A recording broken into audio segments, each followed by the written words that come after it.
Form కోడి మాంసం తెచ్చుకున్నారు. దాంట్లోకి చింత చిగురేసి చేయమన్నారండి. అసలు చేశాను. అసలెంత బావుందో టేస్ట్ అయితే అదిరిపోయిందండి. నాన్ వెజ్ కర్రీస్‌లో గోంగూర గాని, చింత చిగురు గాని వేసుకొని చేస్తే చాలా బావుంటది. ఏదో ఫ్రాన్స్ గాని, చికెన్ గాని, మటన్ గాని దేంట్లో కన్నా చాలా బావుంటది. అలాగే వెజ్ కర్రీస్ కూడా చాలా బావుంటుంది. అలాగే తాటి గారెలు గూడా ఏసానండి. టేస్ట్ అయితే చాలా బా వచ్చింది. హాయ్ అండి. అందరూ ఎలా ఉన్నారు? బావున్నారా? మేమైతే చాలా బావున్నామండి. బుధవారం తీసిన వీడియో అండి. ఇది ఏ రోజు పెడతానో నాకే తెలీదు. సాటర్డే పెట్టొచ్చు, సండే పెట్టొచ్చు. ఎప్పుడు పెడతానో తెలీదు గానీ, బుధవారం రోజు వ్లాగ్ అండి ఇదంతాని. ఉదయం బాబుకి లంచ్ బాక్స్ ఏం చేశాను, అలాగే ఇంట్లోకి ఏం చేశాను అన్నది మీతో షేర్ చేసుకోవాలనిపించింది. అందుకనే ఈ వ్లాగ్ అయితే తీశానండి. ఈ వీడియో సాటర్డే వస్తే నాన్ వెజ్ ఉంది కదా! ఈరోజు పెట్టారేంటి అని అనుకోవద్దు. ఎందుకంటే మనకి ఫుల్ వీడియోస్ రోజు విడిచి రోజు అలా పెడుతున్నాను కదా! మరి తప్పదు. దాని గురించి అయితే పెడుతున్నానండి. ఇంకా బాబుకి లంచ్ బాక్స్‌కైతే వెజ్ పులావ్ చేశాను. ఇంక ఉదయం లేవగానే 5 గంటల నుంచి వర్షం మొదలుపెట్టింది. ఇంక చల్లగా ఉంది గదా! వేడి వేడిగా వాడికి కొంచెం నోటికి బావుంటుంది గదా! అనేసి వెజ్ పులావ్ అయితే చేశానండి. నేను చాలా సింపుల్‌గా చేసేస్తాను. నా వంటలన్నీ చాలా సింపుల్‌గా ఉంటాయి. మీ అందరికీ తెలిసిన విషయమే కదండీ! స్టవ్ మీద పాన్ పెట్టుకొని కొద్దిగా నెయ్యి వేసుకుంటాను. కొద్దిగా ఆయిల్ వేస్తానండి. నెయ్యి ఎక్కువగానే ఏస్తానండి. కమ్మగా ఉంటుంది కదా!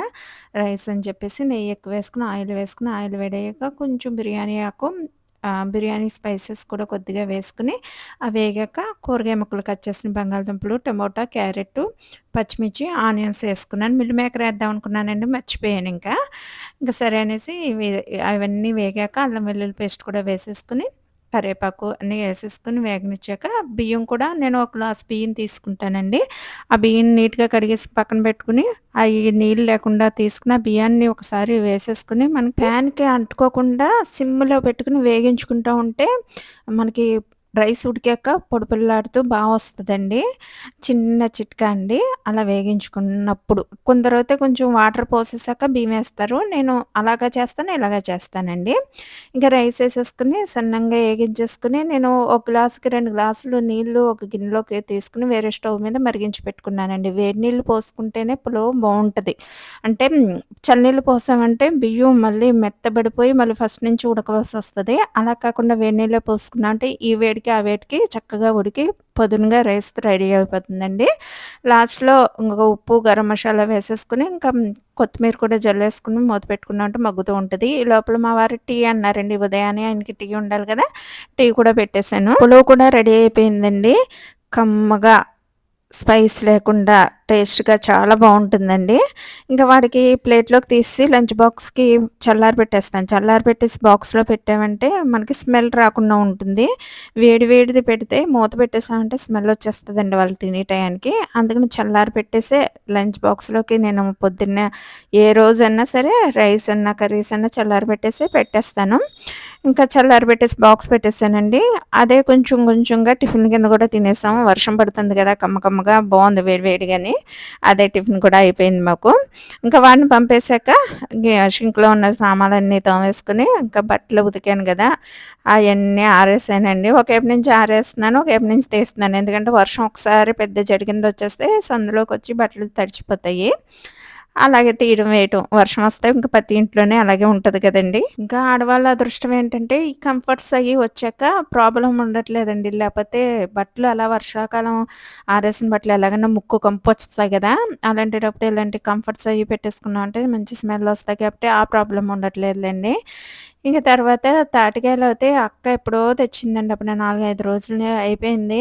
వాటినయితే ముగ్గిపోయే తెచ్చేసిందింకా. వాటిని ఫ్రిడ్జ్‌లో పెట్టేసి, ఇంకా లాభం లేదు ఇంకెలా అన్నా వేటి పని చూడాలని చెప్పి, ఇంక మా లంచ్ ప్రిపేర్ చేయకుండానే వాటిల పనయితే పెట్టానండి. చిన్న చిన్న కాయలే, పెద్ద కాయలేం కాదు గానీ, ఒక కాయ పెద్దదే గానీ అది పాడైపోయిందండి.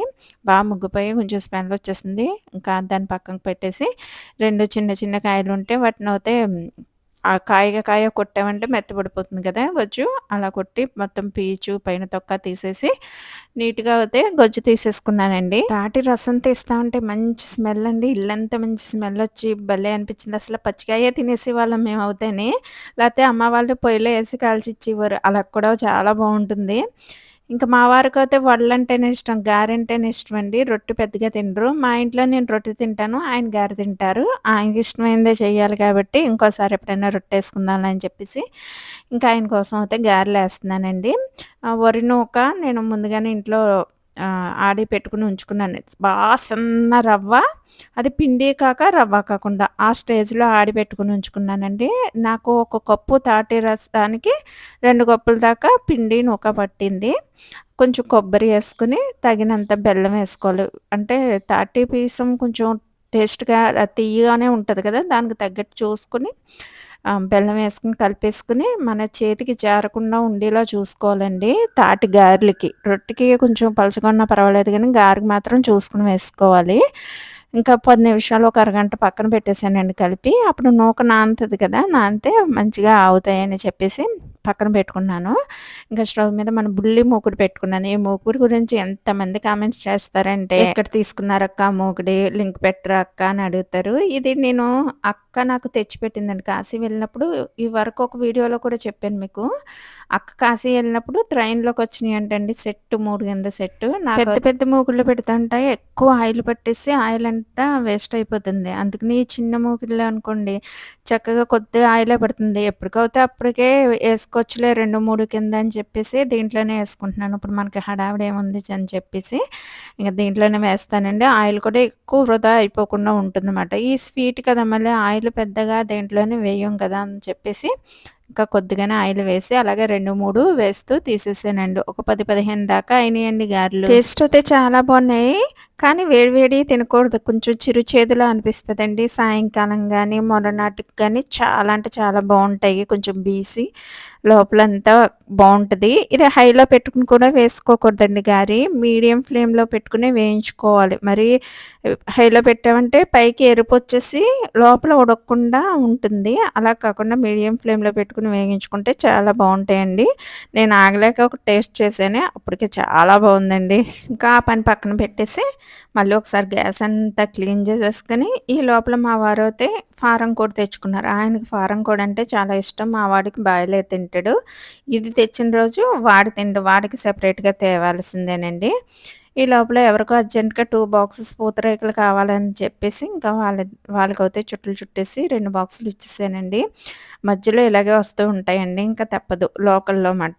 ఇంకా మనకి ఆన్‌లైన్‌లో ఆర్డర్స్ వస్తే ఒకసారే కూర్చుంటానులెండి. ఇది అప్పటికప్పుడు కావాలన్నారని చేసిచ్చేసాను. స్టవ్ మీద అయితే మాంసాన్ని అయితే ఆయిలేసుకున్నానండి. ఎందుకంటే ఫారం కోడి కదా! అది తొందరగా కర్రీలో ఏస్తే ఉడకదు.